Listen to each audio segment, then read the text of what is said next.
mauvais temps pour aller écouter un concert.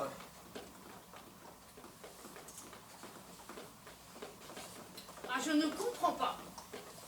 Ou c'est que je n'ai pas de talent comme dentiste, ou c'est qu'il y a aujourd'hui plus de dentistes que de dents. Bon Dieu, mais nous avons étudié et travaillé ensemble. Mais quelle différence! Toi, tu as 2 maisons et une villa, et moi, je suis pauvre comme je. Ah, ne te fâche pas, Chandra Cartman. C'est ta propre faute à toi. Tu crois que du moment que tu as appris à arracher les dents, c'est bon? Mauvais, mon vieux. Très mauvais. Nous autres spécialistes, ce qui nous perd, c'est le manque de culture générale. Mais qu'est-ce que c'est que la culture générale? L'essentiel, c'est le cadre. Si tu as une entrée sordide et un mobilier miteux, c'est que tu es pauvre. Et si tu es pauvre, c'est que personne ne vient se faire soigner chez toi. Pourquoi vais-je me faire soigner chez toi si personne n'y va? Non, achète des meubles de velours. Fais mettre partout des sonnettes électriques. Et tu l'auras, la grosse clientèle. Bah oui, mais il faut avoir les moyens. Oh, aujourd'hui, du crédit, tu en obtiens tant que tu veux. Ben, surtout si tu signes Docteur Intel. Ah, tu as raison. Tapis de velours, revue dans la salle d'attente, et portrait de Beethoven à côté de la glace. Ah, et il faut aussi être bien mis, hein. Les gens jugent comme ça, hein. Si tu as des lunettes en or et du velours tout autour de toi, on a honte de ne te donner qu'un rouble. C'est 5 ou 10 qu'il faut. Pas vrai? Oui, c'est vrai. Ah, et il te faut aussi une enseigne. Plus l'homme est petit, et plus l'enseigne doit être grande. Ah oui. André Karkman, dentiste, avec une molaire à 3 racines dessinée en couleur dorée. Voilà.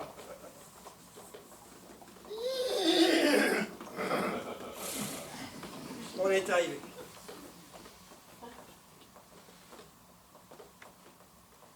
Ah, et aussi, il faut savoir se comporter avec les clients. Sinon, ils iront chez le vétérinaire plutôt que de venir chez toi. Tiens, par exemple, quelqu'un vient chez moi pour une dent. Je plisse aussitôt le front et je montre le fauteuil sans dire un mot. Les savants, va-t-il se dire, n'ont pas le temps de parler. Le fauteuil, il en met plein la vue chez moi. Bip, bip, il est électronique. Ah, ce qu'il y a à faire à la dent, c'est bête comme chou, hein. Il suffit de l'arracher, un point c'est tout. Mais tu la grattes un bon moment, tu joues la comédie. Tiens, tu lui dis, monsieur, il est de mon devoir de soulager vos effroyables souffrances, aussi je vous demande d'avoir confiance en moi. La dent, je l'arrache d'un geste rapide, sans hésiter, en 2 temps, 3 mouvements. 2 temps, 3 mouvements? Oui, 2 temps, 3 mouvements. Ah non, mais moi j'ai pas d'assurance, je tremble. Une fois, j'ai arraché une dent saine à la place de la mauvaise. Bagatelle, ça arrive à tout le monde. Arrache les bonnes et tu arriveras à la mauvaise.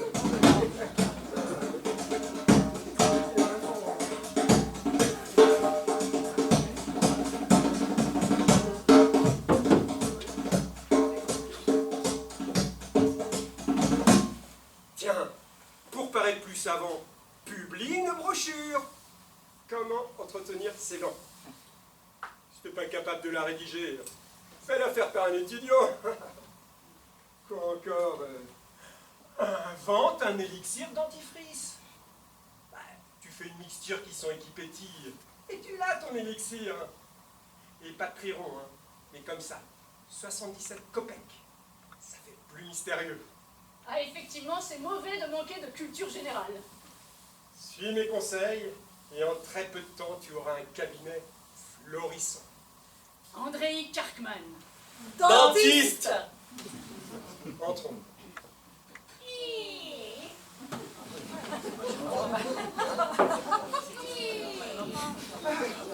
Bonjour, conseiller Bridjaloff. Oh, bonjour, docteur Franz. Oh, bonjour, Madame Petrovna.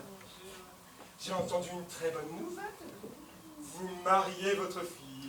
Oui, dans 3 mois, si Dieu veut. Oh, félicitations.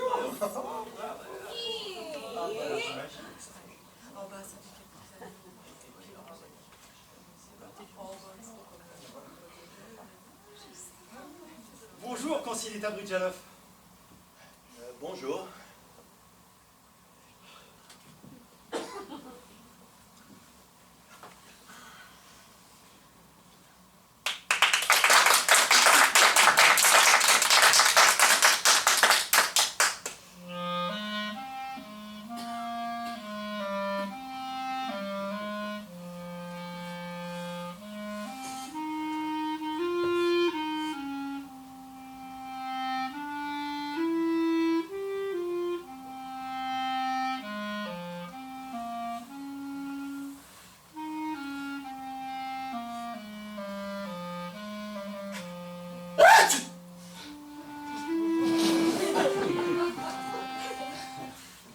Oh non, mon Dieu, j'ai arrosé le conseiller. Oh, cher neveu, excuse-toi tout de suite.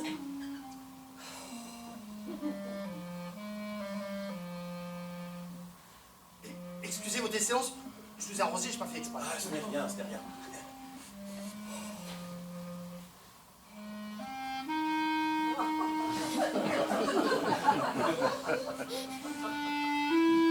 Pour l'amour de Dieu, pardonnez-moi, mais c'est que je n'ai pas fait exprès. Oh, restez donc en place, je vous prie, laissez-moi écouter.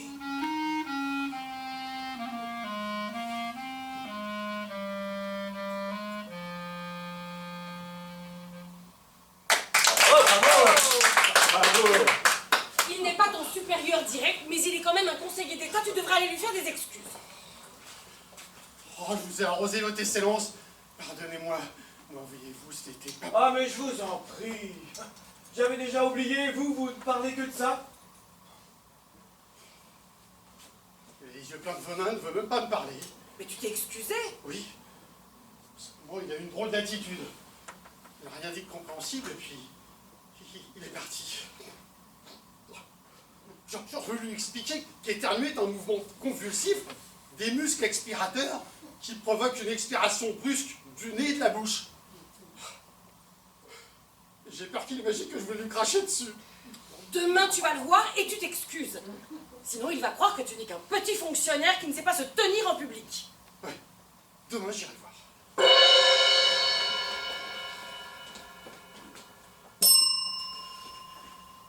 Bonjour. Je souhaiterais parler au excellentissime Consilita Bridjanov.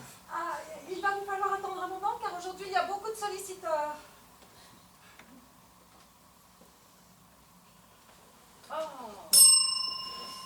Bonjour. Bonjour. Oh. Oh. Votre excellence, si vous avez bonté de vous rappeler, hier, au théâtre, j'ai éternué et je vous ai arrosé sans le vouloir. Excusez. Oh, mais quelle bêtise. Cela n'a aucune importance. Foutez-moi la paix. Il ne veut pas me parler, donc il est furieux. Non, je ne peux pas laisser ça comme ça. Je lui expliquerai.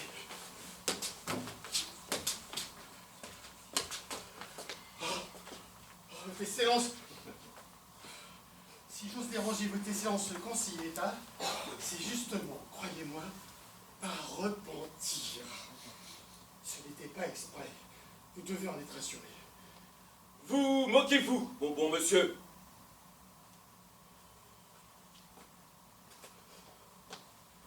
Pour être conseiller d'État, vous ne comprend rien. Très bien. Je n'excuserai plus. Que le diable l'emporte.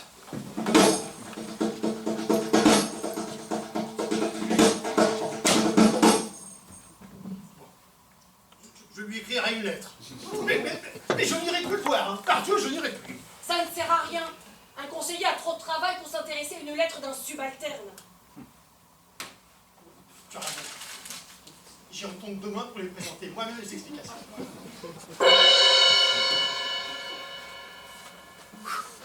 Bonjour, monsieur Bridjanov. Bonjour. Bonjour, monsieur le conseiller d'État. Bonjour. Bonjour monsieur le conseiller. Bonjour. Bonjour, monsieur Bridjanov. Bonjour.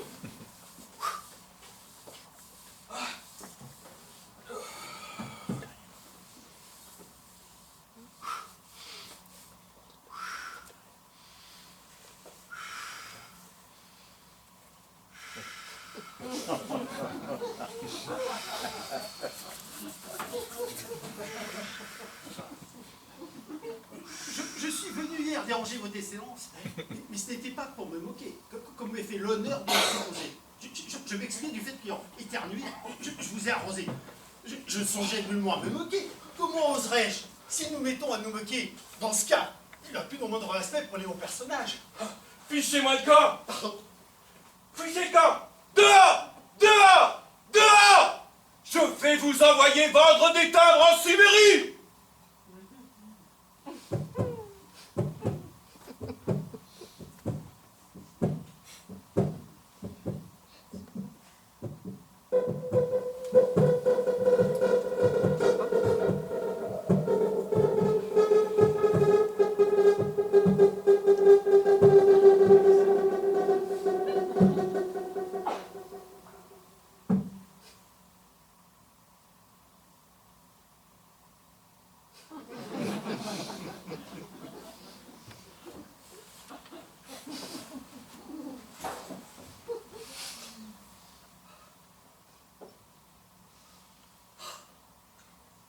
Mon cher neveu, tu es parti trop tôt. Il faudrait prévenir sa femme. Elle ne vivait plus avec le défunt, mais elle l'aimait tout de même. Oh oui, l'autre jour elle est allée le voir et elle n'arrêtait pas de lui dire « Piotr, quand me pardonneras-tu un écart d'une seule minute ?» Et tout dans le même genre. Il faut l'avertir. Alexandra Ivanovna, vous êtes une amie d'Elena Andreevna. Ayez la bonté d'aller la voir et faites-lui connaître ce malheur. Mais attention, elle est très fragile. Son cœur est malade. Ne la sommez pas sans quoi il risquerait de lui arriver quelque chose. Allez-y doucement. Préparez-la d'abord, et puis...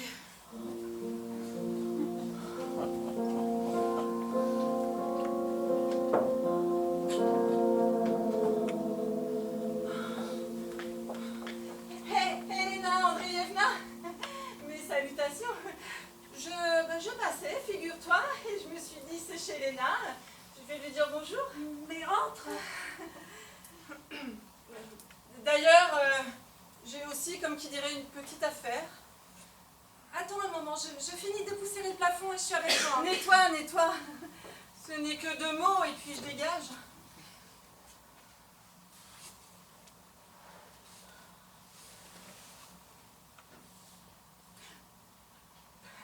Personne ne vit mieux qu'une célibataire.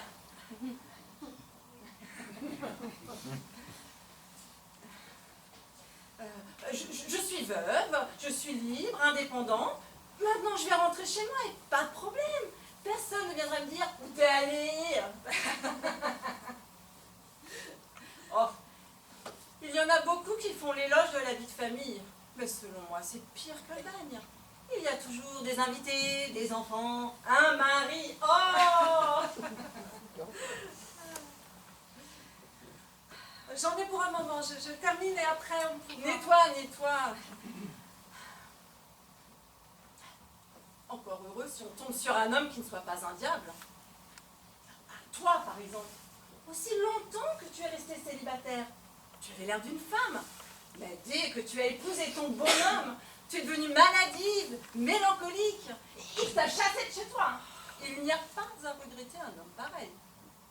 Notre séparation, ce n'est pas lui, c'est moi qui en suis coupable. Bon, laisse donc, je t'en prie, hein. Je le connais, têtu et perfide. Et quant à la méchanceté, alors là, impossible de dire à quel point il en était plein, le défunt. Comment ça le défend?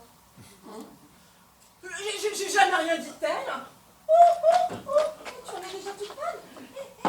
Tu es allé voir Piotr aujourd'hui? Oui, j'y suis passée ce matin. Il était couché. Oh, quel homme insupportable, hein. Je ne comprends pas pourquoi tu l'aimes. Si seulement Dieu pouvait te libérer de lui, tu vivrais en liberté, tu t'amuserais, tu en épouserais un autre.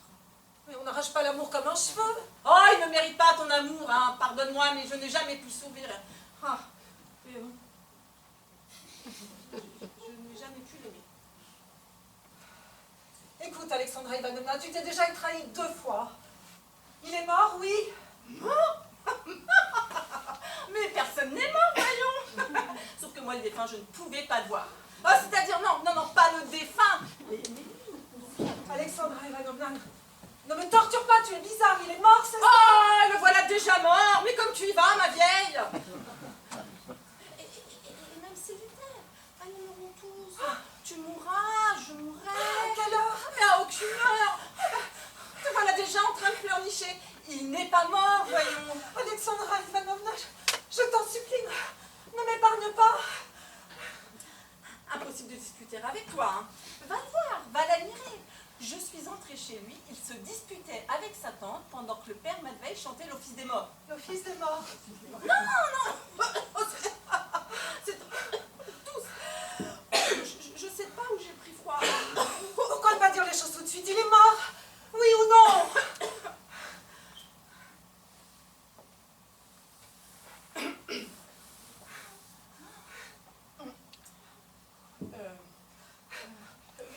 Comment te dire?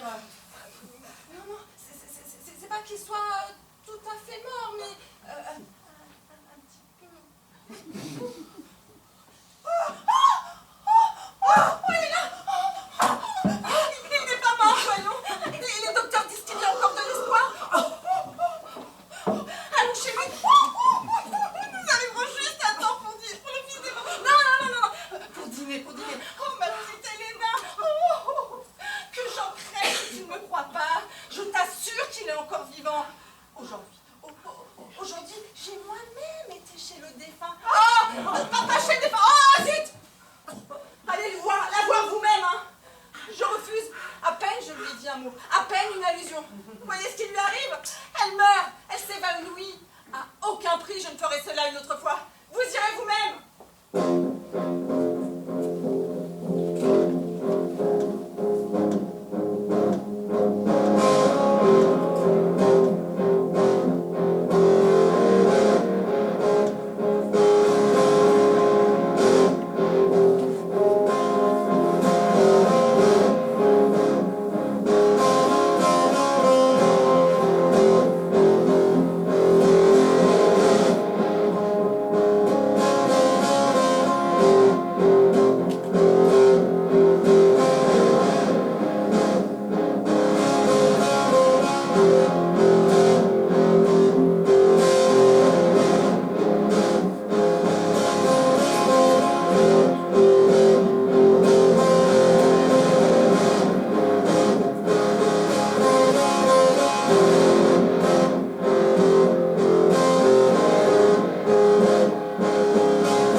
Moi, je ne crois pas au spiritisme. Mais la pensée de la mort me plonge dans l'abattement. Alors je rentre chez moi.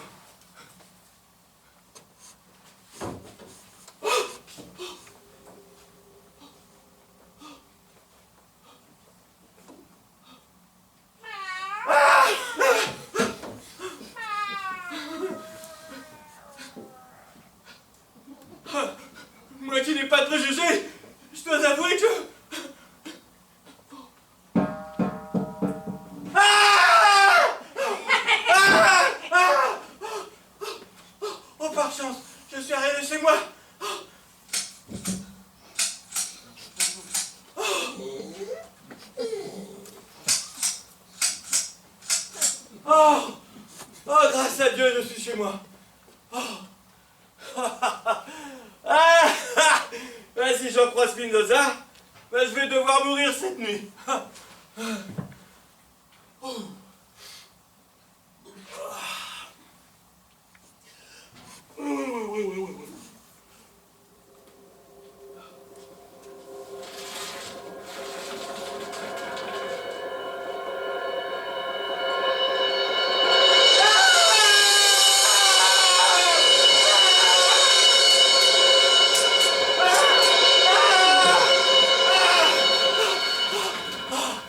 Oh, quelle horreur!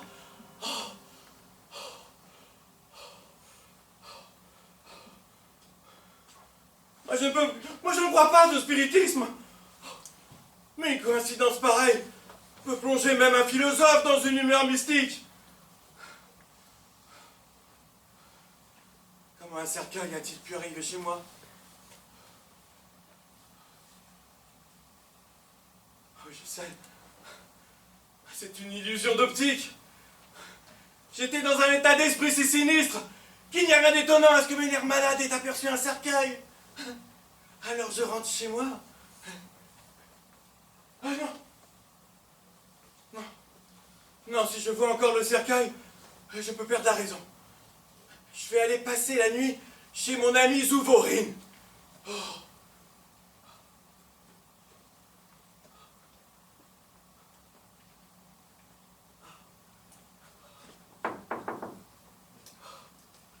Il n'est pas là. Il doit être au cabaret. Il laisse toujours la clé sur le linteau. Je l'ai.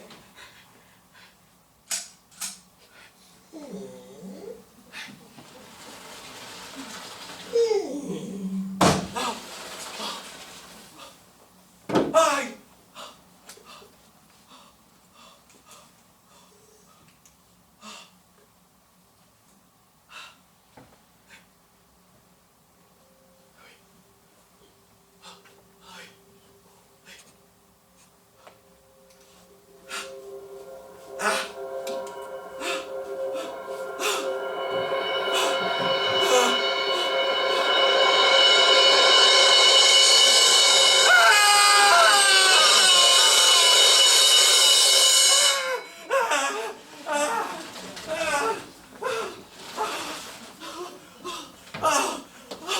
Je perds la tête, encore un cercueil! Oh, c'est une illusion d'optique. Cette fois, il n'y a plus moyen d'en douter. Oh, je souffre d'hallucinations. Je suis atteint d'une espèce de cercueillomanie. Il n'y a pas à aller chercher loin pour trouver la cause de ma folie. Oh, je deviens fou. Oh, je risque une affreuse grippe.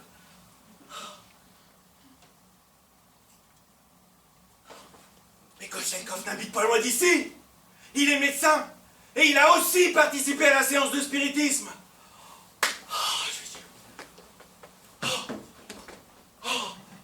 Encore 5 étages, courage.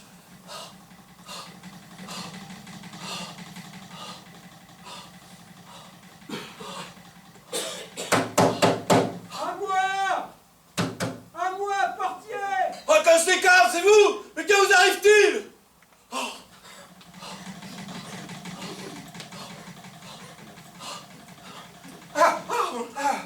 Ivan Petrovitch, c'est vous. Mais est-ce bien vous? Oh, mais qu'avez-vous? Mais vous êtes méconnaissable. Ah, mon cher ami, cette maudite séance de spiritisme, elle a mis mes nerfs dans un tel état que, figurez-vous qu'en rentrant un instant chez moi, j'ai découvert dans ma chambre un cercueil. Quoi? Un cercueil, un vrai cercueil. Mais chez moi aussi, il y avait un cercueil. Puis j'ai été chez Zouvorine. Et chez lui aussi, un autre cercueil. Ah! Nous avons mal tous les deux, donc nous ne dormons pas et nous ne voyons pas l'un l'autre en rêve. Par conséquent, nos cercueils, le mien et les deux vôtres, ils existent. Mais qu'allons-nous faire? Il nous faut du courage. Retournons dans ma chambre et inspectons ce cercueil.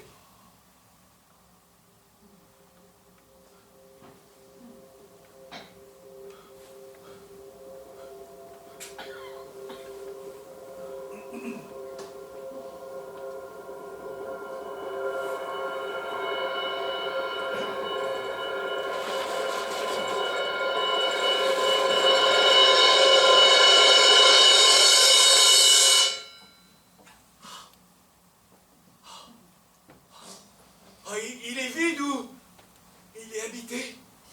Il est vide.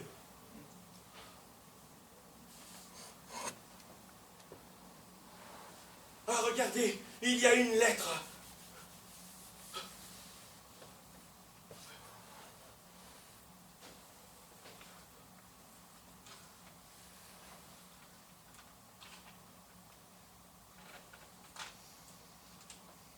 Cher Kotchelkov, tu sais que mon beau-père est endetté jusqu'au cou.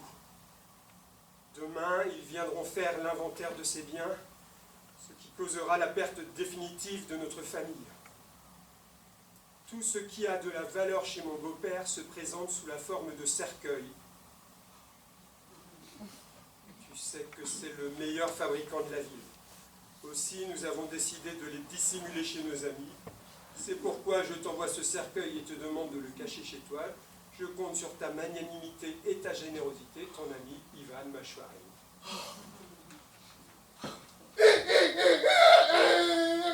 Ah, quelle nuit! Oui, ouais, moi je rentre et je me repose. Alors, repose en paix. Ah, quant à moi, je vais ouvrir mon cabinet dans 15 minutes. Je n'ai même pas le temps de faire un petit somme.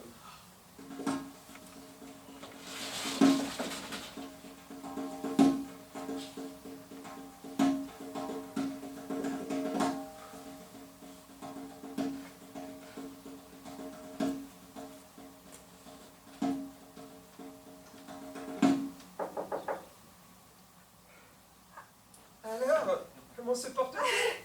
Quoi de neuf? Ah, maman vous salue, docteur, et vous remercie. Elle n'a que moi, vous m'avez sauvé la vie, vous m'avez guéri d'une grave maladie. Je n'ai fait que ce que tout autre à ma place aurait fait. Nous sommes pauvres et nous ne pouvons vous payer de votre aide. Nous en avons grand honte, docteur. Aussi, nous vous demandons d'accepter en signe de reconnaissance cet objet. C'est une œuvre d'art exceptionnelle. Il ne faut pas. Oh, je vous en prie, ne refusez pas. Votre refus nous blesserait, maman et moi. C'est un très bel objet, un vieux vase. Mon papa achetait des antiquités et les revendait aux amateurs. Et maintenant qu'il n'est plus là, maman et moi, nous avons repris son occupation.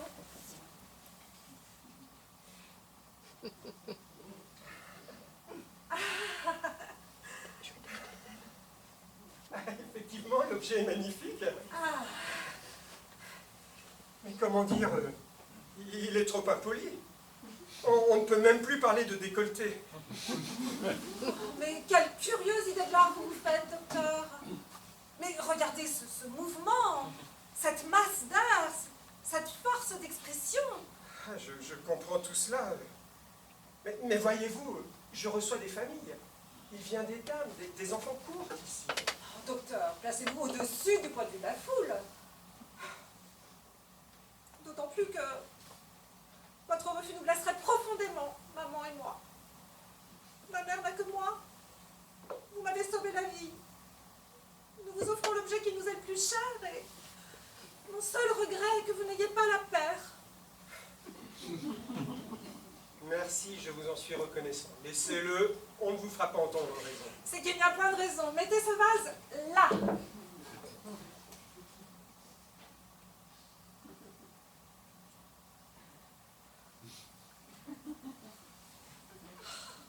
Dommage qu'il n'ait pas la paire. Quel dommage. Allez, au revoir, docteur.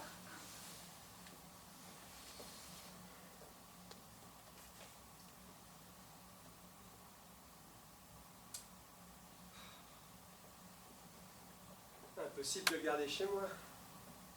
À qui pourrais-je en faire cadeau? Ah, demain, je vois mon vieil ami, le juge d'instruction Popikov, et ça serait très bien que je lui fasse un cadeau. Du reste, il est célibataire et d'esprit léger.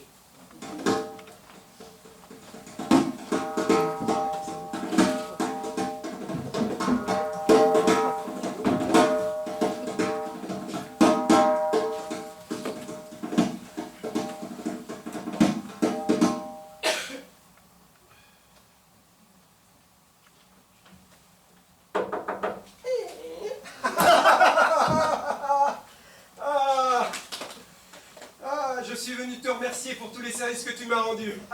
Bah, tu ne veux pas d'argent soit, mais accepte au moins cette petite chose.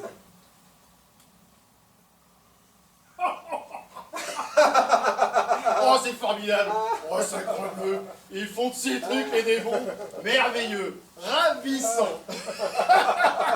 Seulement, mon vieux, carte cadeau. Et pourquoi? Oui, parce qu'ici, je reçois des gens qui viennent déclarer. Oh. Et parfois vient aussi ma mère. Oh. Eh, tu ne vas pas refuser cette œuvre d'art, mais regarde au moins ce mouvement, cette masse d'air, cette force d'expression. Oh, tu m'offenses, hein? Si au moins on lui avait collé quelques feuilles de vie. Bon. Merci. Ah, c'est très bien, Popikov, tu laisses entrer l'art chez toi. À bientôt, mon cher.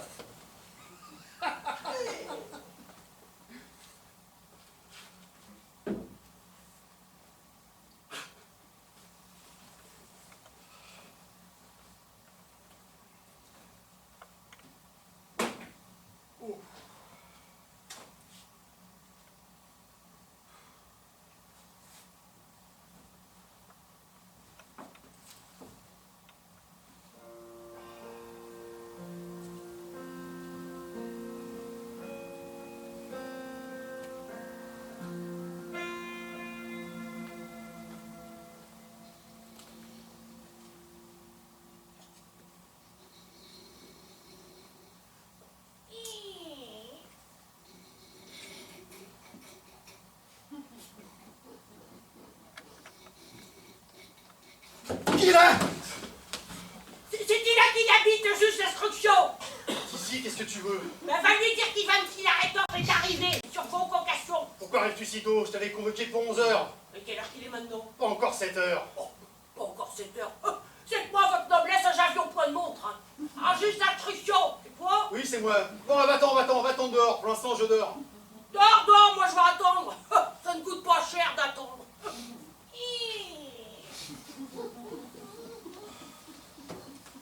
Il m'a réveillé, le salaud. Je pense à dire à la patronne de fermer la porte à clé pour la nuit. Qu'est-ce que je peux faire, il en paraît.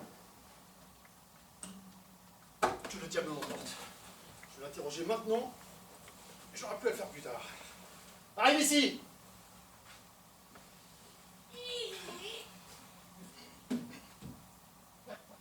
Inculpation du typographe Alexeï Drikounov pour sévices à l'encontre de son épouse Marfa Andreeva. Bien plus près.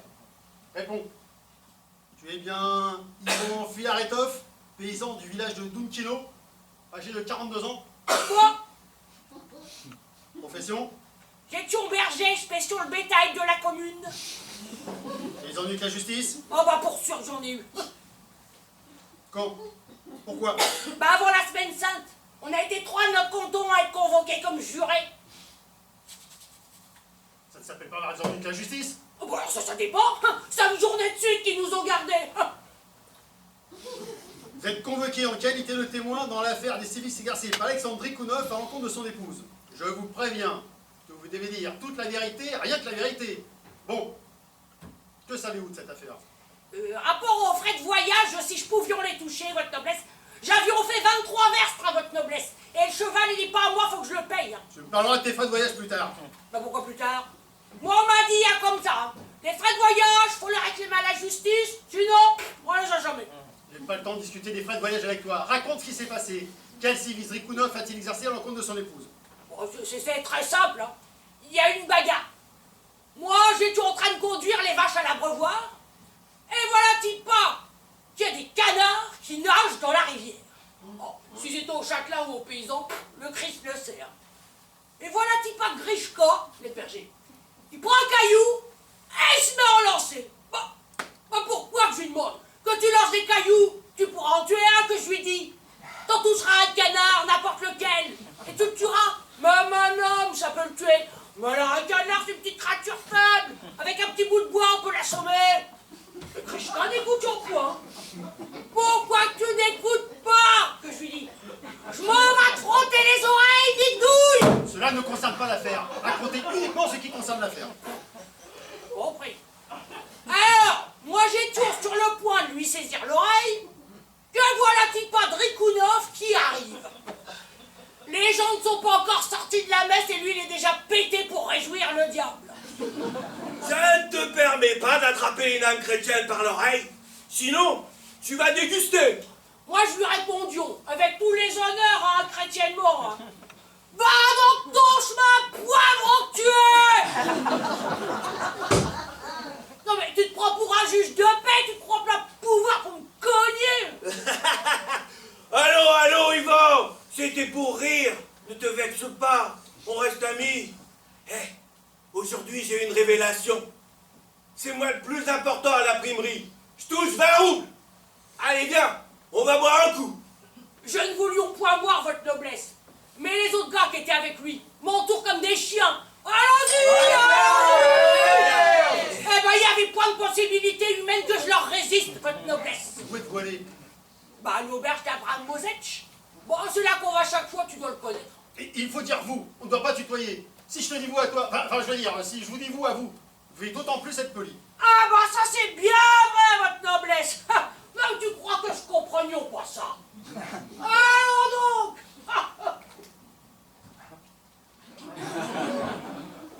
Elle est jolie ton statut pornographique. Dire vous qui? C'est une œuvre d'art. Tu ne vois pas cette masse d'air, cette force d'expression. Tu ne comprends rien. Bon, désolé à votre noblesse, je n'avions pas bien regardé. Hein. Vous parliez de l'auberge d'Abraham Mosech. Oui, c'est ça. Donc, on arrive chez Abraham, et alors... Père, c'est moi qui paye. Qui dit cela? Bah, lui, c'est tout neuf, quoi. Père, d'espèce. Sinon, je défonce le commo. Hey, j'ai une révélation. Alors, on a bu un petit peu, et puis on a attendu, et puis on a bu encore, car il avait eu une rélévation. Et de cette façon-là, en 1 heure, on en avait éclusé 8. Bon, moi, qu'est-ce que ça me fait, hein? Oh, c'était pour mes sous, hein. Bon, quand même, ça aurait été 1000 verres, ben, voilà. Mais moi, votre noblesse, hein, je n'étais pas du tout coupable.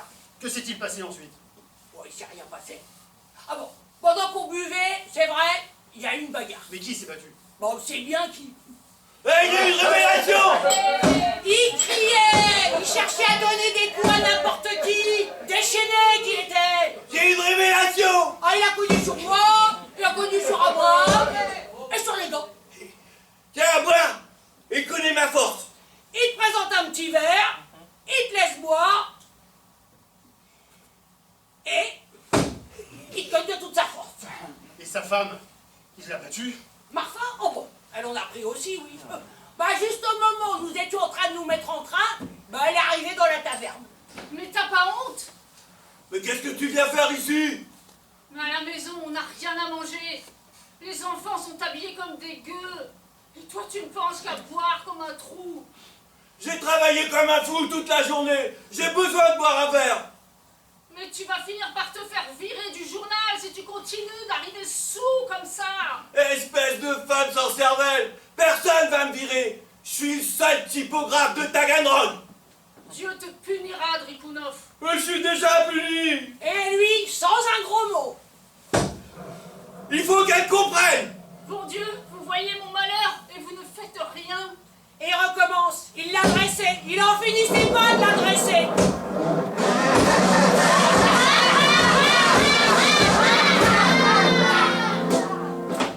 Et pourquoi n'êtes-vous pas intervenu? Un homme qui perd la raison à force de vos théâtres en train de tuer une femme, et vous ne faites pas attention. Bah, c'est sa femme à lui. C'est lui qui l'adresse. Je te raconte tout comme ça s'est passé, hein.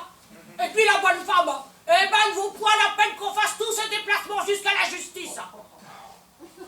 Bon alors, les frais de voyage, votre noblesse, tu me les payes toi-même ou tu me fais habiller? Tiens, et ferme la porte en partant. Que Dieu vous aide, votre noblesse.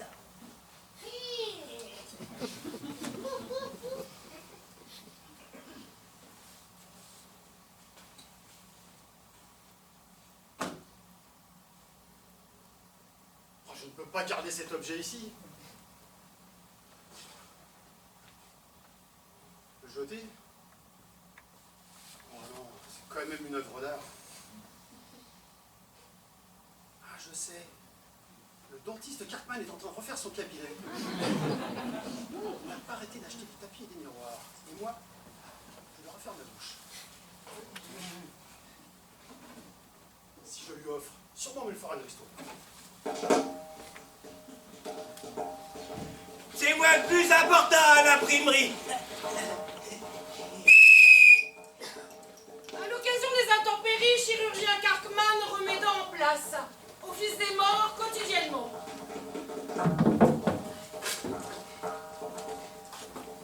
Étalon, robe noire, spécialiste maladie de la femme et nerveuse, donne leçon d'escrime. Il est moi le plus important à l'imprimerie.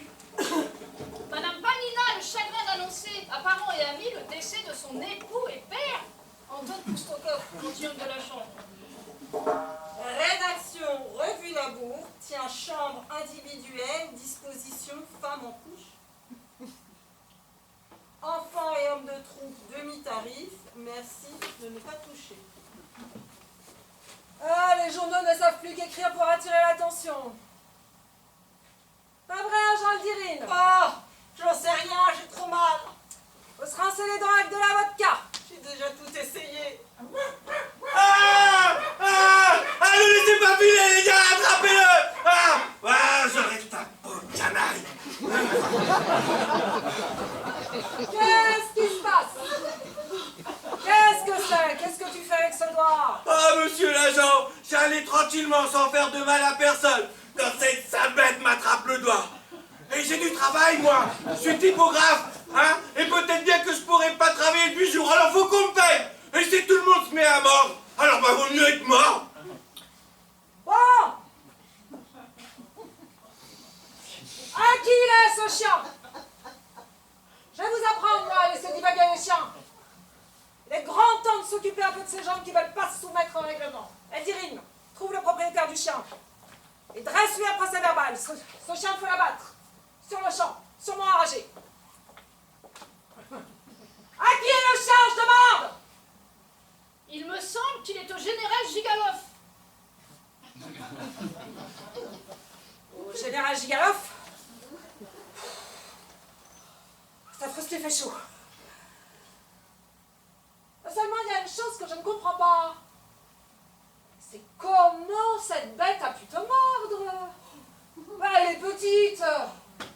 Tu as dû t'écorcher le doigt avec un clou, puis il t'est venu à l'idée d'en profiter. Je vous connais, vous autres. Il lui a fourré une cigarette dans la gueule, monsieur l'inspecteur, pour rigoler. Et le chien pas si bête, il lui a donné un coup de dent. Il n'a rien vu, bande. Il ment. Pourquoi ment-il? Oh, mais monsieur l'inspecteur est intelligent. Il sait bien qui ment et qui ment pas. Pas de discussion. Il n'est pas au général Gigalov. Le général n'a que des chiens d'arrêt. Tu en es sûr? Ah, sûr, inspecteur. Je le sais bien. Le général a des chiens de race. Et celui-là, Dieu sait d'où il sort. Lui avoir un chien pareil. Non mais où avez-vous la tête? À Moscou, un chien pareil. Il ne regarderait pas de si près, hein. Il les quitte. Et toi, Drikounov, tu as du mal. Ne laisse pas cette affaire comme ça, il faut la reprendre. Il est peut-être bien tout de même au général. L'autre jour, j'en ai vu un pareil dans sa cour. Oh, c'est bien connu qu'il est au général. Souffle un petit vent. J'ai des frissons. Eh ben, va chez le général et demande s'il est à lui. Et puis tu lui diras que c'est moi qui l'ai trouvé et envoyé. Et dis de ne pas le laisser sortir dans la rue. Ah, c'est peut-être un animal de prix. Et si n'importe quel type lui faut un cigare dans le museau, mais le chien, c'est une bête délicate. Imbécile. Tiens, voilà le cuisinier du général va lui demander. Hé, encore! Regarde ce chien, c'est à vous. Ah, quelle drôle d'idée! Jamais de la vie on en a eu des comme ça! Eh bien, pas besoin d'enquêter plus longtemps. C'est un chien errant, j'avais raison, il faut l'abattre. Un point, c'est tout. Il n'est pas à nous! Il est au frère du général qui est arrivé il n'y a pas longtemps. À son frère Vladimir. Et il est venu pour quelque temps? Il est venu nous voir, oui. Voyez-vous ça? Et moi qui n'en savais rien. Ainsi c'est son chien. Tu n'as pas honte? Maltraiter ce pauvre animal? Tire-toi avant que je ne change d'avis et que je te mette devant le juge. Et prends-le. C'est une jolie bête. Et il n'a pas froid aux yeux. Ouais. Marque un coup de dent sur le doigt du type.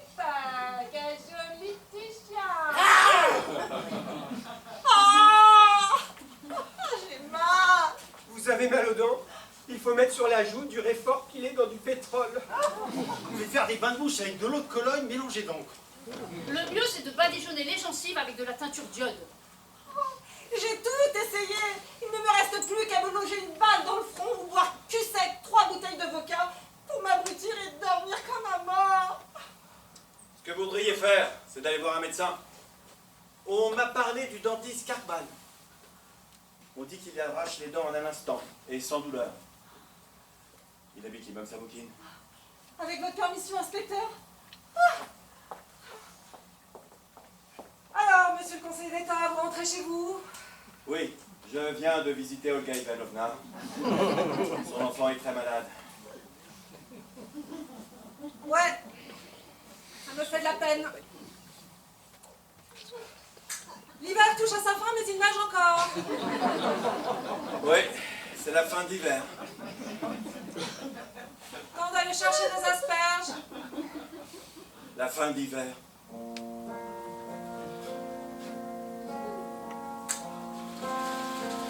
Je ne sais pas si c'est à cause de la rude journée que je viens de passer, mais tout d'un coup je me souviens de mes 18 ans. Monsieur le conseiller d'État est envahi par la mélancolie.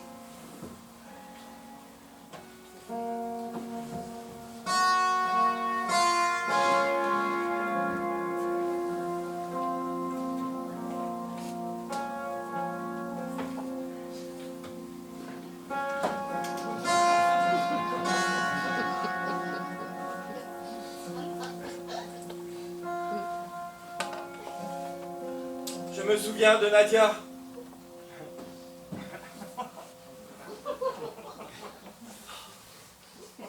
C'était par un clair midi d'hiver. Nadia et moi, nous nous tenions au sommet d'une butte élevée. À nos pieds, une surface immense, allait jusqu'au loin. Un vide, un vertige, un appel de l'abîme. Nadejda Petrovna, montons dans la luge et descendons. Une seule fois, je vous assure que nous resterons sains et saufs. Je ne peux pas. Il ne faut pas avoir peur. Dans la luge, je vous tiendrai fort. C'est si profond, c'est effrayant. Oh, je vous en supplie. N'ayez pas peur. Comprenez, ce serait de la lâcheté.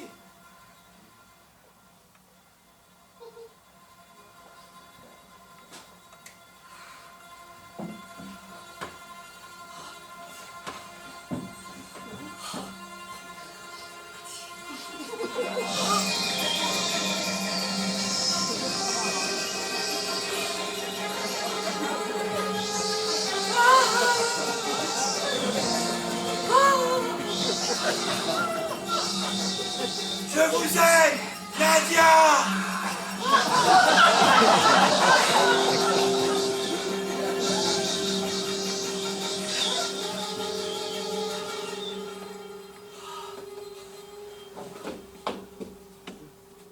Je ferais cela pour rien au monde. Pour rien au monde. J'ai failli mourir.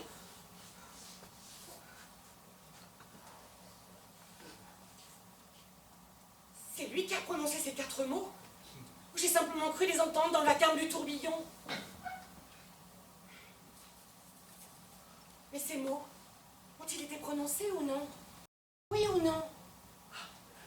Je voyais bien qu'elle luttait contre elle-même, qu'elle avait besoin de me dire une chose. Oui ou non? Savez-vous quoi? Quoi? Encore une descente.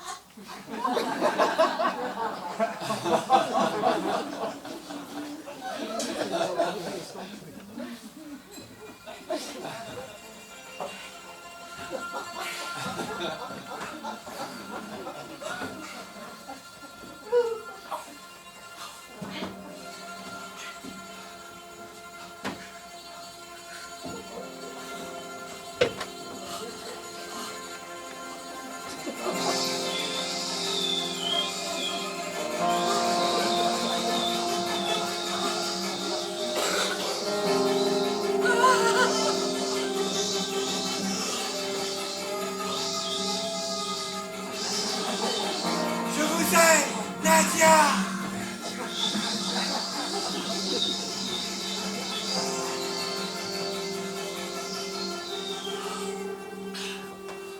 Oh! Mes poumons sont remplis d'air pur. Ah, et je sens mon sang à travers tout mon corps. Il n'y a rien de plus beau qu'un hiver à Taganrog. Mais que se passe-t-il? C'est lui qui a prononcé ces mots. Me serais-je trompé? C'est bel hiver, Nadia? Je vous raccompagne.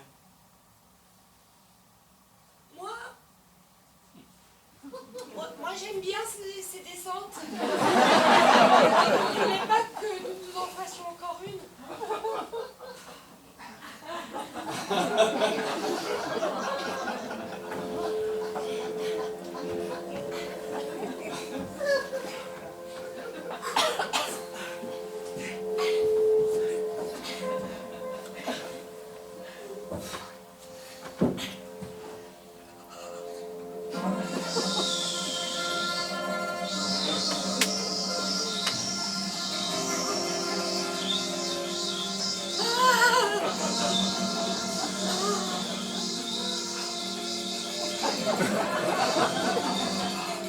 Je vous aime, Nadia!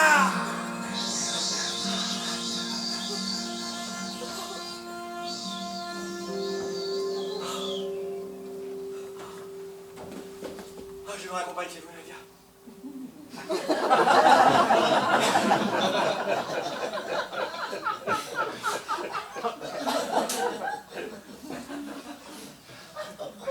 Vous voyez bien qu'à chaque instant, elle attendait que je prononce ces paroles. Ce n'est pas possible que ce soit le vent qui ait parlé. Et d'abord, je ne veux pas que ce soit le vent. Demain, si vous allez à la patinoire, passez me prendre. À partir de cet instant, nous allions tous les jours à la patinoire. Et lorsque la luge arrivait en prince-vol, je prononçais à nouveau ces mots. Je vous aime, Nadia! Je me suis habituée à cette phrase. Comme à du vin ou de la morphine, je ne peux plus m'en passer. Mais j'ai toujours peur de descendre la butte. Il y avait toujours deux suspects. Moi et le vent. Mais lequel des deux m'avoue son amour? Elle ignorait. Mais apparemment, ça n'avait aucune importance. Qu'importe le flacon, pourvu qu'on ait l'ivresse.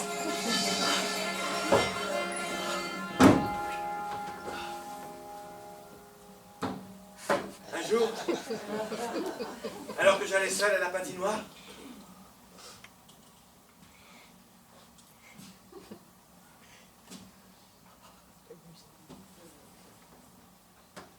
elle avait enfin décidé de faire l'essai toute seule.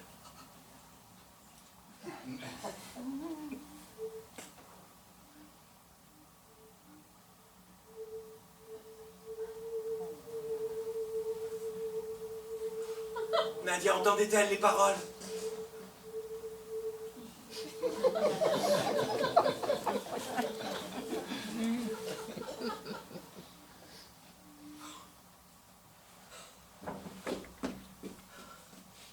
La terreur que j'ai ressentie pendant la descente m'a ôté toute capacité d'entendre, de distinguer les sons, de comprendre.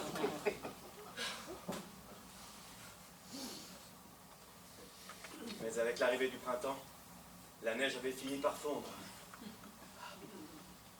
Et nous avions cessé d'aller à la patinoire. Et moi, j'allais quitter Taganrog pour rejoindre l'académie. On n'entend plus le vent. Et Brijalov part pour Pétersbourg, où je vais pouvoir entendre maintenant les paroles. Il est où? Le vent qui rugissait sur la butte quand j'entendais ces mots-là.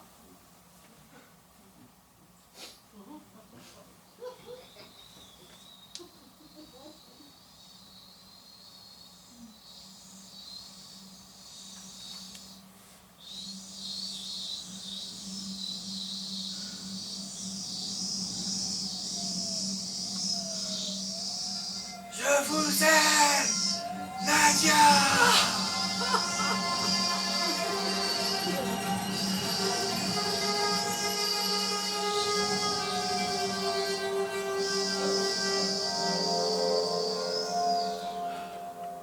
y a longtemps de tout cela. Et vous ne l'avez pas revu? Non, jamais. Aujourd'hui, je suis mariée. J'ai 3 enfants. Mais je n'ai pas oublié les mots que m'a porté le vent. C'est le souvenir le plus heureux, le plus touchant et le plus beau de ma vie. Je vous aime, Nadia. Et moi, maintenant que j'ai pris de l'âge, je ne comprends plus pourquoi je prononçais ces paroles. Quel était le but de cette petite blague?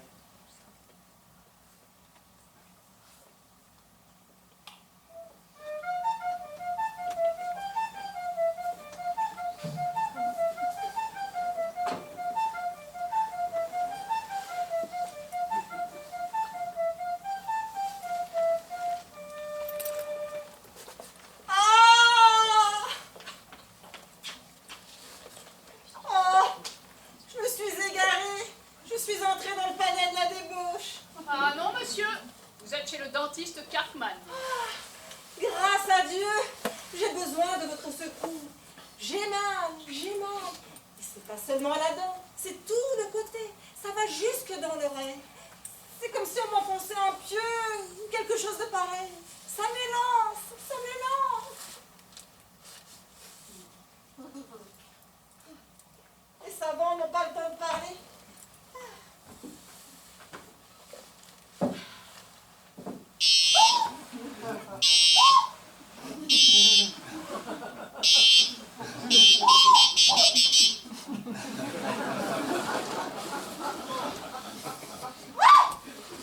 Monsieur, c'est mon devoir de soulager vos effroyables souffrances. Aussi, je vous demande d'avoir confiance en moi. Vous savez mieux que moi, monsieur Chapman.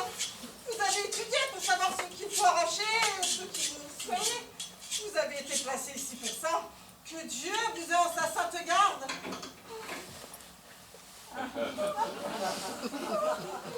J'ai tout essayé. Vodka, réfort au pétrole, eau de Cologne, encre, iode. Préjugés, il faut arracher. Arracher, arracher. La chirurgie, un jeu d'enfant. 2 temps, 3 mouvements. Allons, nous allons tout de suite là. 2 temps, 3 mouvements, une traction bien à la verticale et c'est tout. Vous êtes nos bienfaiteurs. Nous autres, pauvres idiots, on n'y comprend rien. Mais vous, Dieu vous a donné la lumière. Ne faites pas de réflexion quand vous avez la bouche ouverte. Celle-là est facile. Attendez, ne vous cramponnez pas, ne bougez pas. L'essentiel, c'est de prendre la dent bien en bas. Saint du paradis. Très sainte mère de Dieu. Ah, mais ne m'attrapez pas avec vos mains, laissez vos mains. 2 temps, 3 mouvements, c'est que c'est pas facile. Saint du paradis. Très sainte mère de Dieu. Arrache donc. Qu'est-ce que tu vas tirer pendant 7 ans? Ah ben, c'est que c'est de la chirurgie.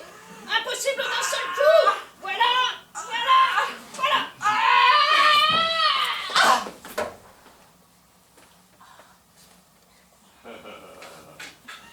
Tirer.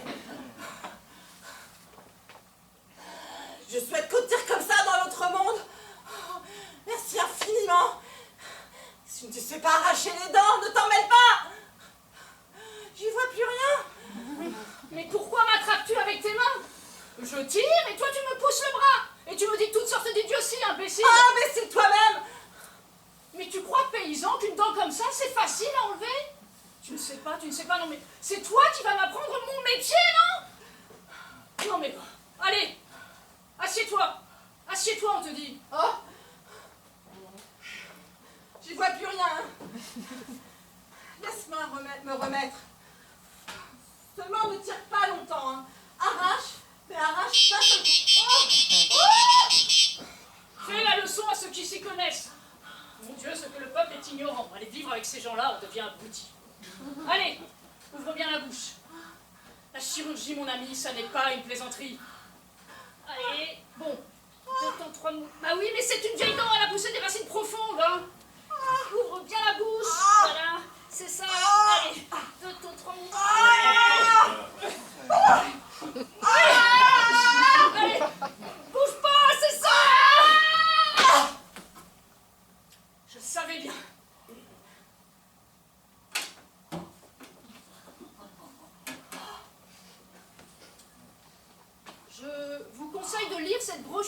était écrite « Les dents, ces alliés méconnus ». Garde de ta brochure, diable teigneux! Insulte-moi encore! Vous pensez qu'à ce moment, je devrais être en train de faire la noce au lieu de soigner un crétin comme toi? Soigné? Mais c'est pour nous tuer qu'on vous a mis ici! Assassin! Ma Polly! Tu ne vois pas que tout ça, c'est pour ton bien? Mais tu as entendu parler du serment d'Hippocrate, ignorant? Bah non, bien sûr que non! Tiens, il faut faire des bains de bouche avec cet élixir. C'est 77 kopecks. Malotru! Ah! Bon bah, le mieux c'est que je parte pour la noce de Datchenka Mirailovna. Je suis sacrément en retard. J'espère qu'il restera encore à manger. J'ai pas fait de cadeau. Cet objet commence à me porter la poisse. J'ai l'impression qu'il fait stresser mes patients. Et penser que je lui ai fait une réduction à ce con de juge. Bon voilà, une bonne affaire. Je me débarrasse de cette œuvre d'art et je ne dépense pas un kopek pour le cadeau. Vive les mariés!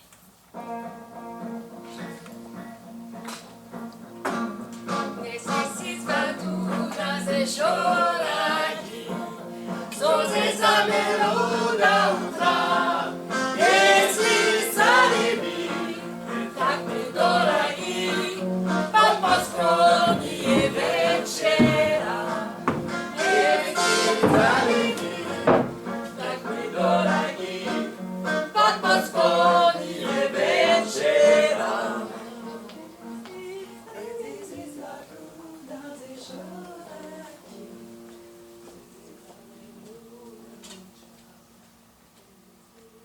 Vous entendez?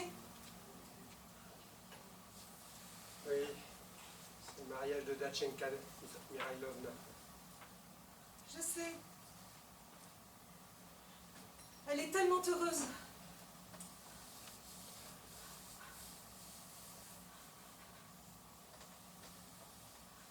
Vous ne saurez imaginer plus terrible malheur. Vous le savez, sans cet enfant, la vie n'a aucun prix à mes yeux. Je le sais. Aucun prix. Il est tout pour moi. Il est ma joie, mon bonheur, ma richesse. Et si, comme vous dites, je cessais d'être mère, s'il mourait, il ne resterait de moi plus que mon ombre. Je ne survivrai pas.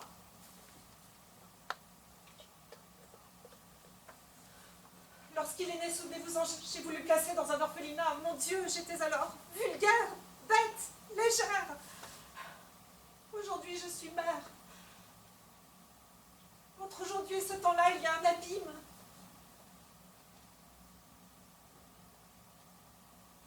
Vous vous taisez, mais je ne perds pourtant pas espoir. Pourquoi ne dites-vous rien? Je ne serais pas moins que vous heureux de nourrir quelque espoir. Mais il n'y en a pas. Il faut regarder cette monstruosité en face. L'enfant souffre de tuberculose cérébrale. Forcez-vous de vous préparer à ce qu'il meurt, car c'est une maladie dont on ne guérit jamais. Vous êtes sûr de ne pas vous tromper, Nikolai? De telles questions ne mènent à rien. Je peux répondre à tout ce que vous voudrez, mais cela ne nous soulagera en rien.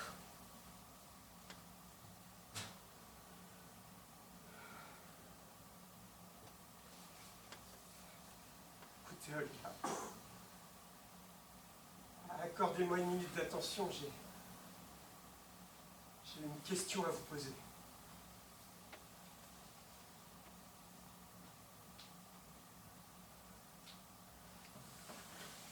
Je vois bien que vous n'avez pas la tête à ça pour l'instant. Après, plus tard, je vais voir mon chien.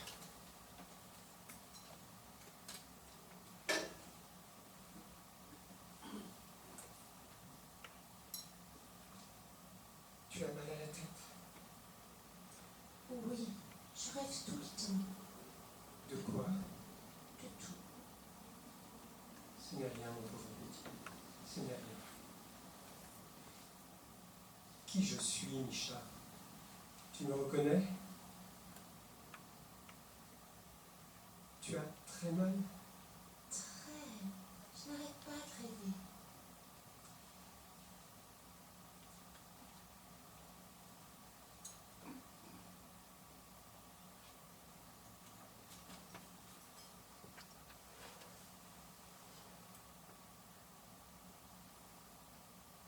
Vous voulez que j'allume? Écoutez, Nikolai, si l'on organisait une consultation médicale. D'accord, je vais faire aide dès demain.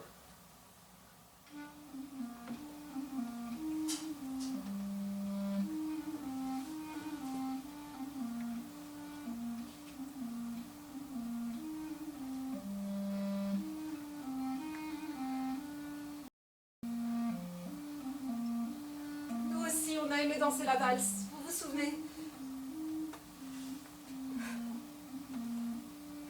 Seigneur, se peut-il que rien ne soit d'aucune aide?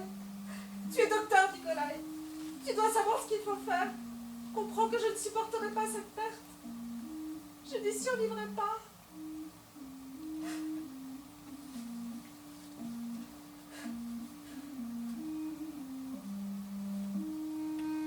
Je reviendrai demain. Il faut aller vous coucher. Je reviendrai demain, Olga, vous entendez? Bon. Olga! Au nom de votre malheur que je partage, et aujourd'hui que mentir serait un crime, je vous supplie de me dire la vérité.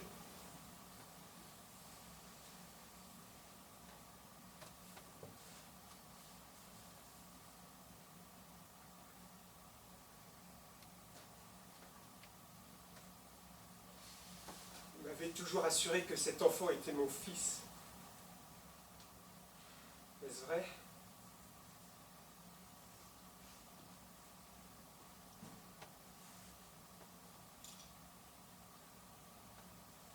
Vous êtes le seul être auquel je me sois attaché de toute mon existence. Vous ne pouvez pas imaginer à quel point vos mensonges ont blessé mes sentiments, mais je vous en prie, dites-moi la vérité. On ne peut pas mentir en des instants pareils.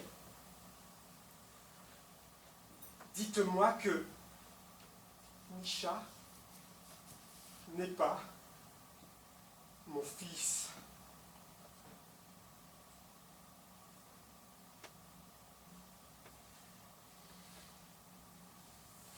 J'attends. Il est le vôtre. Même en des instants pareils, vous osez mentir. Vous n'avez rien de sacré. Oui, vous étiez vulgaire, débauché. Et je n'ai jamais aimé personne d'autre que vous, et maintenant que je vieillis, cet amour est la seule touche de lumière dans mon souvenir. Alors, pourquoi l'assombrissez-vous par vos mensonges? Pourquoi faire? Je ne vous comprends pas. Vous me comprenez parfaitement. D'accord. Je vais vous rafraîchir la mémoire. Nous sommes trois à partager les droits paternels. Moi-même, Brice Jaloff et Maître Kourovski, l'avocat, lesquels, tout comme moi, continuent de vous verser de l'argent pour vous permettre d'élever leur fils. Alors, je vous pardonne vos mensonges passés, qu'importe, mais maintenant que votre fils est mourant, il m'étouffe. Vous craignez, si vous me dites la vérité, que je cesse de payer votre pension. Vous pensez que, sans ces mensonges, je n'aurais pas aimé cet enfant. Mais c'est infâme! Vous ne méritez que le mépris! Et je devrais avoir honte de mes sentiments pour vous. Voilà 9 ans que vos mensonges me restent en travers de la gorge. Je les ai supportés, mais maintenant c'est assez! Assez!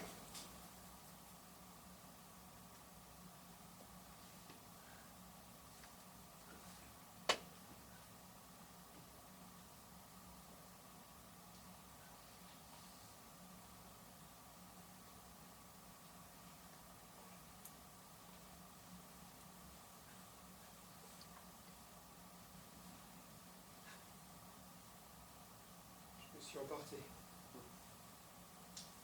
J'avais complètement perdu de vue que vous n'aviez pas la tête à ça. C'est ce que j'ai pu dire, Olga. N'y prêtez pas attention. Je vous ai offensé, mais vous savez à présent que je suis au courant pour Brijalov et Kourovski, alors il vous est désormais facile de me dire la vérité. Je ne mens pas, Nikolai. Misha est de vous. Alors, je vais encore ajouter quelque chose. J'ai entre les mains une de vos lettres à Brijalov, dans laquelle vous l'appelez le père de Misha. Olga, je sais la vérité, mais je veux la tenir de votre bouche, vous entendez? Dites-moi que Misha n'est pas mon fils. Dites-moi que Misha n'est pas mon fils. Dites-moi que Misha n'est pas mon fils.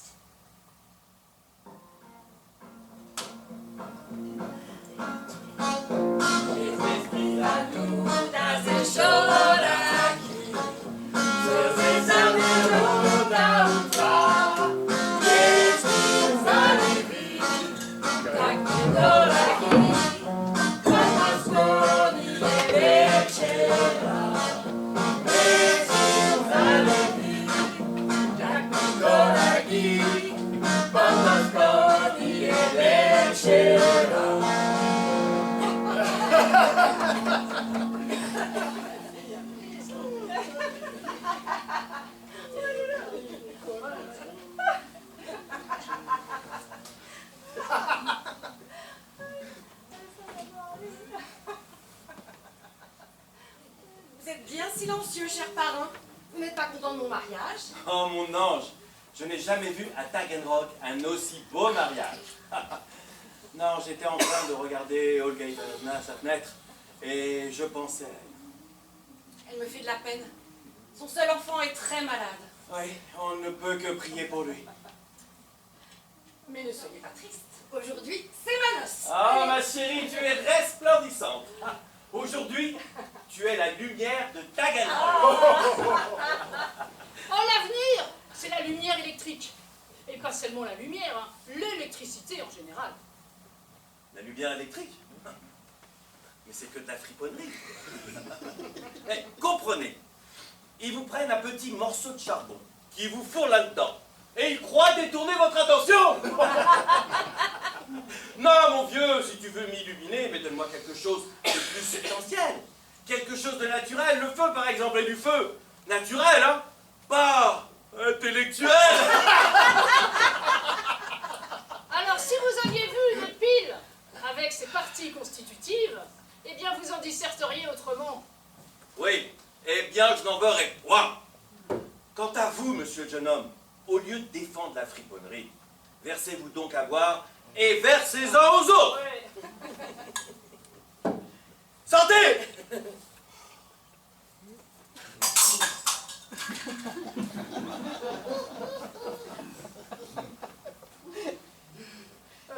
Moi, je suis parfaitement d'accord avec vous.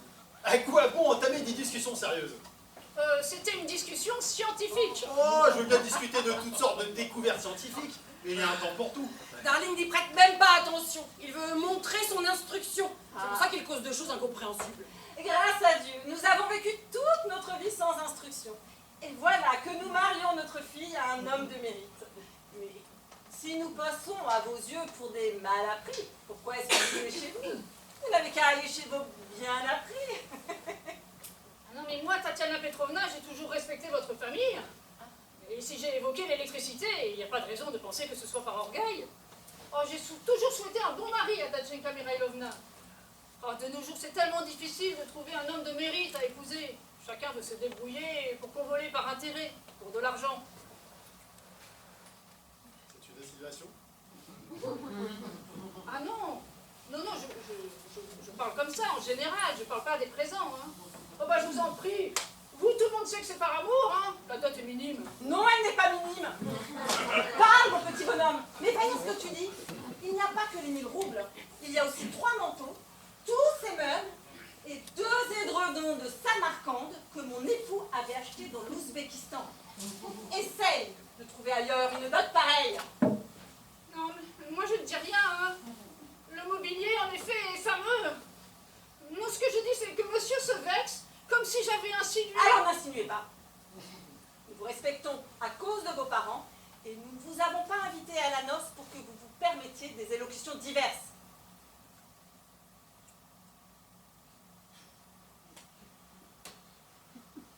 Et si vous saviez qu'Igor Féodoritch se marie par intérêt, pourquoi n'avez-vous pas pipé l'eau plus tôt? Vous auriez pu venir et nous dire comme ça se fait en famille. Quant à toi, mon petit père, tu devrais avoir honte. Moi, ma fille, je n'ai peut-être pas nourri, éduqué, mieux gardé qu'un diamant. Et toi, c'est par intérêt. Et vous avez cru cette calomnie? Mes remerciements les plus empressés. 5 Q pour votre opinion. Quant à vous, monsieur Cartman, je ne vous permettrai pas d'instaurer de tels désordres dans une famille qui n'est pas la vôtre. Permettez-vous de vous retirer. Mais qu'est-ce que vous voulez dire? Je vous souhaite d'être aussi honnête homme que moi. En un mot, permettez-vous de vous retirer. Oh, ça suffit. Laissez tomber, ça ne sert à rien, rasseyez-vous. Non, j'ai contracté par amour un mariage légitime. Et je ne comprends pas pourquoi vous êtes encore là. Permettez-vous de vous retirer. Mais moi, je comprends rien. Je veux bien m'en aller, mais commencez par me rendre les 3 roubles que vous m'avez empruntés pour votre gilet. Ah, voilà ce que je pensais. Vous n'êtes même pas capable de vous acheter une veste. Vous vous mariez pour la dot. Arrête, maman. Allez, je bois encore un verre et je m'en vais. Mais rendez-moi d'abord ce que vous me devez. Tenez, maintenant retirez-vous immédiatement. Je m'en vais.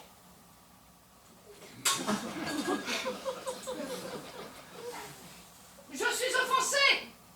Alors, ramenez votre cadeau. Je n'ai rien dit tout à l'heure pour ne pas être impoli. Mais ce n'est pas un cadeau, c'est une immoralité. Nous, on est une famille décente, pas une tribu de Sodome et Gomorre. Mais vous manquez vraiment de culture générale. Vous voyez pas ce mouvement? Cette masse d'air? Cette force d'expression?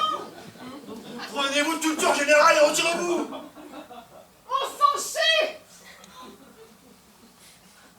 Quant à vous, Igor Féodoritch, ne croyez pas que vous allez avoir les 1000 roubles de la dot. Arrête, maman. Pensez que les édredons de Samarcande de mon défunt époux vont tomber dans vos mains. Oh, ça me rend folle! Et j'en ai rien à foutre de vos abandons de Samarcande.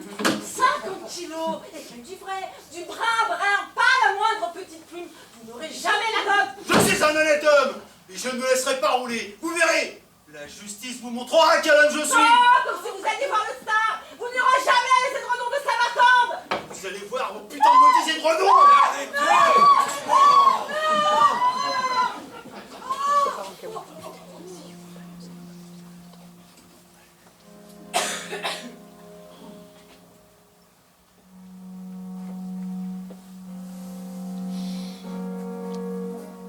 Bonsoir, docteur Kalman. Ah, bonsoir Sonia. Qu'est-ce qui vous arrive? Vous avez l'air bien remonté. Ah, je suis en rage. Je viens de me faire expulser de cette maudite noce à cause d'une conversation innocente sur l'électricité.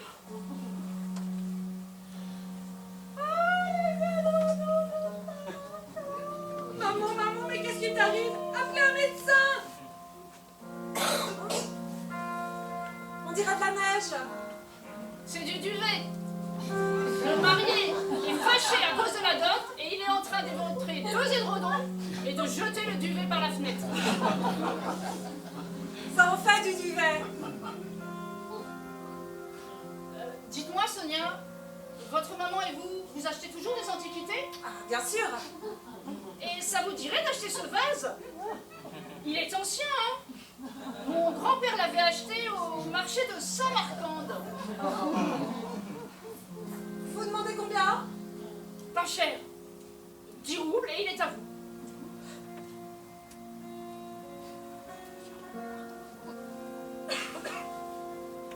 Merci Sonia, vous faites une bonne affaire. Au revoir. Le docteur va être si heureux. Je vais pouvoir finalement lui offrir l'affaire.